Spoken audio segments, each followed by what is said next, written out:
ईसाई समुदाय और उसकी जमीनों की खरीद फरोख्त के मामले आए दिन सामने आते रहते हैं। कभी सीएनआई तो कभी एमसीआई की जमीनें बिकना आम बात है। अब नया मामला झांसी से आया है, जहां यूसीएनआई के सचिव स्टीफन सिंह पर एक एफआईआर झांसी के नवाबाबाद थाने में दर्ज हुई है। शिकायतकर्ता संजीव सूदन ने तहरीर में लिखा है कि उनकी एक जमीन क्रिश्चियन इंटर कॉलेज में स्थित है, जिसका एक वाद दीवानी न्यायालय में चल रहा है। इसके बावजूद प्रेमनगर झांसी निवासी स्टीफन सिंह ने उस जमीन का सौदा किसी अन्य को कर दिया। संजीव सूदन ने बताया कि स्टीफन सिंह ने कूट रचित दस्तावेजों के सहारे अपने आप को उस जमीन का मालिक घोषित कर लिया है। उसको झांसी के ही मां पीताम्बरा डेवलपर्स के संजय अरोड़ा, आनंद अग्रवाल और दीपा खन्ना के नाम रजिस्ट्री कर दी, जबकि स्टीफन सिंह को रजिस्ट्री करने या रजिस्टर डीड करने का कोई अधिकार नहीं है। जब इस बारे में यूसीएनआई के सचिव स्टीफन सिंह से बात की तो उन्होंने क्या कहा, सुनिए। मैं स्टीफन सिंह, सचिव United church of north India के पद पर कार्यरत हूँ। एक व्यक्ति संजीव सूदन नाम का, उसने सीएनआई के साथ मिलकर आपसी साठगांठ करके एक झूठा फर्जी मुकदमा मेरे ऊपर थाना नवाबाद में दर्ज कराया, जिसका नंबर 254/2022 है।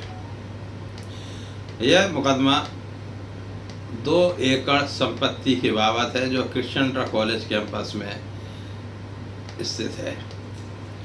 उसको वो अपनी संपत्ति बताते हुए उसने ये झूठा एवं फर्जी मुकदमा मेरे एवं मां पीताम्बरा डेवलपर्स पे कराया है। बड़े ताजुब की बात है कि कोई आदमी अगर मुकदमा कराना है या शिकायत करता है तो पहले वो अपनी चीज़ बताता है कि ये हमारा इस संपत्ति पर, इस वस्तु पे क्या अधिकार है। इस संजीव सूदन नाम के व्यक्ति का उक्त 2 एकड़ के संपत्ति के बाबत पूरे देश भर में किसी भी माननीय न्यायालय में उसके संपत्ति के बाबत कोई भी फैसला, कोई भी निर्णय उसके पक्ष में नहीं है, एवं ना ही उसका कोई भी मालिकाना हक का फैसला उसके पास है। संजीव सूदन ने एलडीटीए के साथ आपसी साठगांठ करके 1978 में इलाहाबाद से लिए गए स्टैम्प पेपर पे 1974 का एक इकरारनामा रजिस्टर कर दिया। बड़े ताजुब की बात है। और उस इकरारनामे को उसने माननीय न्यायालय झांसी में 163/92 में डाल दिया। जब ये हमारे संज्ञान में ये चीज़ आई तो हमने इसकी शिकायत माननीय मुख्यमंत्री लखनऊ में करी, जिसकी एक जांच झांसी विकास भवन के अल्पसंख्यक विभाग में चल रही है।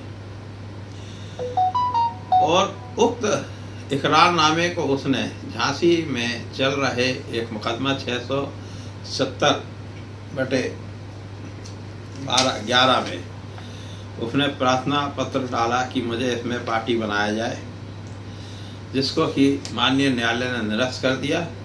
उसने 474/2014 माननीय उच्च न्यायालय में उसको चुनौती दी।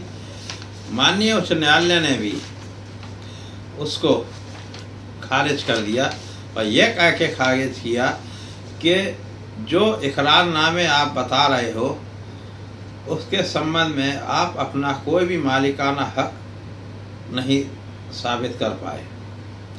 The revisionist has failed to show that he has acquired any interest, right or title in the suit property which would be adversely affected if the sale deed is registered.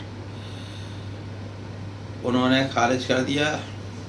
इनके कोई भी राइट किसी न्यायालय ने नहीं माने। इनका कथन है कि मेरे द्वारा फर्जी तरीके से यूसीएनआई से रजिस्ट्री करी है, जबकि प्रार्थी संस्था को यह संपत्ति माननीय लघुवाद न्यायाधीश के मुकदमे नंबर 534/98 से प्राप्त हुई है। जिसका owner north India synod of United church of northern India है, जिसकी supreme governing body general assembly है, और जो आज तक कहीं भी चैलेंज नहीं हुआ है वो ऑर्डर, और वर्तमान में भी वो ऑर्डर आदेश प्रभावी है। इन्होंने अपने उस मुकदमे में दीपक दास, अब्दुल करीम आदि को फर्जी यूसीएनआई पदाधिकारी बनाकर आपस में साठगांठ करके इस मुकदमे में पार्टी बना के उनको खारिज किया, उनसे मुकदमे खारिज करवाया और ये मुकदमा लिखवाया कि यूसीएनआई मुकदमा हार गई, जबकि इनको जो झांसी में मुकदमा चल रहा था उसमें हमें माँ पितामरा को पक्षकार बनाना चाहिए था। जमीन की अवैध खरीद फरोख्त का मामला पुलिस के पास है। देखना यह है कि पुलिस जांच के बाद किस पर कार्रवाई करती है। Bureau report, M news.